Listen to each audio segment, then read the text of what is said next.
Class 11th subject English annual examination 2022। उम्मीद है आप लोग वीडियो को पसंद करोगे और चैनल को सब्सक्राइब जरूर करोगे अगर सब्सक्राइब नहीं किया होगा।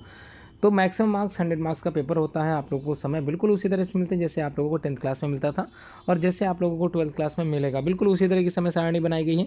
तो आगे बढ़ते हैं। क्वेश्चंस किस प्रकार से आते हैं, section A, section B, section C और सेक्शन डी, मतलब 4 सेक्शंस बटे होते हैं। सेक्शन ए में आप लोगों को रीडिंग पोर्शन मिलता है, मतलब एक पैराग्राफ मिलता है, उसी से रिलेटेड आप लोग क्वेश्चंस के आंसर देने होते हैं।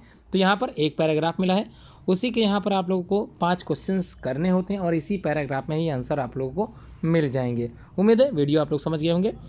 पहला क्वेश्चन क्लियर हो गया। सेकंड क्वेश्चन में आप लोगों को राइटिंग सेक्शन से आप लोगों को 2 क्वेश्चंस करने होते हैं। क्वेश्चन नंबर 2 में आप लोगों को करना क्या है, आर्टिकल्स दिया जाएगा, ऐसे on the one of the following topics पे आप लोगों को 100 से 150 शब्दों में उत्तर लिखना है। किसी एक पर माई हॉबी है, माई फेवरेट बुक है, माई अ नेशनल फेस्टिवल है, the game you like most है and the last one is population problem of India. इन पर आप लोगों को एक जो है ऐसे लिखना है आर्टिकल्स पे। उसके बाद थर्ड वाला जो क्वेश्चन है, write a letter to the editor of newspaper complaining against frequent breakdown in the electricity supply of your locality. तो आप लोगों को अपनी लोकेलिटी में अगर प्रॉपर लाइटनिंग नहीं है, प्रॉपर जो है ब्रेकडाउन हो रहा है इलेक्ट्रिसिटी का, तो आप लोग इसकी कंप्लेन जरूर करें। किस प्रकार से आप लोगों को लेटर लिखना होता है यही आप लोगों को लिखना है। सेक्शन सी जो कि ग्रामर पोर्शन होता है, आप लोगों को बिल्कुल वैसे ही करना है जैसे सामने इंडेक्स में बताए गए हैं। तो पहला क्या है, चेंज इनटू इनडायरेक्ट फॉर्म में करना, Ravi said I bought a car yesterday. Second है फोर्थ का, कंबाइन इनटू कॉम्प्लेक्स सेंटेंसेस में बनाना, एक boy came to me yesterday he is very intelligent. Third है transform into the affirmative sentences में आप लोग ट्रांसफॉर्म करना है, none but the brave deserve the fair. उसके बाद फोर्थ क्वेश्चन है, करेक्ट द फॉलोइंग सेंटेंसेस। पहला है you are junior than me, B है he has gone to Lucknow yesterday. उसके बाद क्वेश्चन नंबर 5 फोर्थ का ही 5वां पार्ट है, use one of the following idioms and phrases in the your own sentences so as to make their meanings clear. पहला a black sheep, दूसरा है beat about the Bush. उसके बाद 6 वाला जो पार्ट है, give the antonyms of one of the following word, तो abandon है, the second one is deny है। उसके बाद 7th वाले में दिया है, give the synonym of one of the following word, तो सिनोनिम बताना है चीयरफुल या फिर फॉर्चुनेट का, कोई एक ही आप लोगों को करना है। 8th में आप लोगों से पूछा गया substitute one of the following expressions. पहला a person who does not believe in the God, तो आपको एक ही मिला है तो यही करना है आप लोगों को। 9th वाले में करना, use the following word in the sentences of your own so as to bring out the difference in their meaning clearly. तो कर्स है और कोर्स है, ठीक है।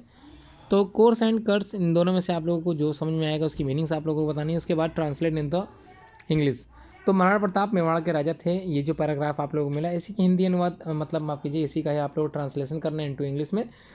आगे बढ़ते हैं सेक्शन डी जो कि लिटरेचर पोर्शन होता है। ये आप लोगों को सप्लीमेंट्री प्रोज पोएट्री जैसे आप लोग पढ़ते थे बिल्कुल उसी तरह के क्वेश्चन आंसर्स मिलने वाले हैं।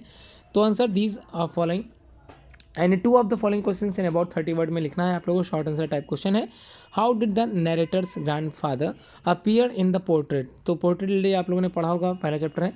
What sort of wave hit the ship. Second है, what were the result of CT scan, तो क्या रिजल्ट निकला था। उसके बाद 7th क्वेश्चन में any answer any one of the following question से अबाउट 150 वर्ड, मतलब लॉन्ग क्वेश्चन है। स्केच द कैरेक्टर, स्केच आप लोग लिखना है, narrator in the story, we are not afraid to die, if we can be all together, तो all be together ये आप लोगों को इसके कैरेक्टरिस्टिक बताना है। सेकेंड है write a character sketch of the Khushwant Singh grand mother की, जो खुशवंत सिंह जो ग्रैंड मदर थी उन्हीं के कैरेक्टर स्केच आप लोगों को लिखना है। Question number 8, read the following stanza and answer the following questions given below it. तो when did my childhood go, ये आप लोगों को स्टेंजा मिला है, इसी से रिलेटेड 3 क्वेश्चन आप लोग स्क्रीन पर दिख रहे होंगे, उम्मीद है आप लोग जरूर करोगे। पहला है name the poem of and the poet, poet का नाम लिखना है और पोएम कौन सी है। सेकेंड है what is the problem of the poet here, यहाँ पर क्या प्रॉब्लम है पोएट को ये बताना है। थर्ड है when did the poet know about heaven and hell, तो क्या था पोएट के क्या जानना चाहता था। उसके बाद question number 9, central idea of the following poems, आप लोग सेंट्रल आइडिया करने हैं, चाइल्डहुड एंड द फोटोग्राफ, तो दोनों में से किसी एक ही सेंट्रल आइडिया आप लोगों को लिखनी है। Question number 10, answer any 2 of the following question in about 30 word में लिखना है, सप्लीमेंट्री रीडर से है। पहला, how did R M the narrator fare in his solo ride. Second है, why did the narrator resolve to forget the address number 46 Marconi street. Third है, how did the narrator let Ranga have a glimpse of Ratna. आखिरी question number 11 में देख लेते हैं क्या करना है आप लोगों को, इसमें समझ लेते हैं। Answer any one of the following question से मोर देन 150 वर्ड, तो लॉन्ग आंसर टाइप क्वेश्चन था। पहला है relate in your own word what transpired between the history teacher mister brown and young Einstein, ठीक है, ये समझ में आ गया होगा। सेकेंड है what was special about Rangappa, how did the villagers react to it.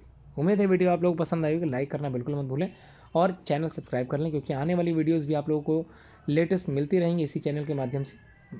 Thanks for watching this video.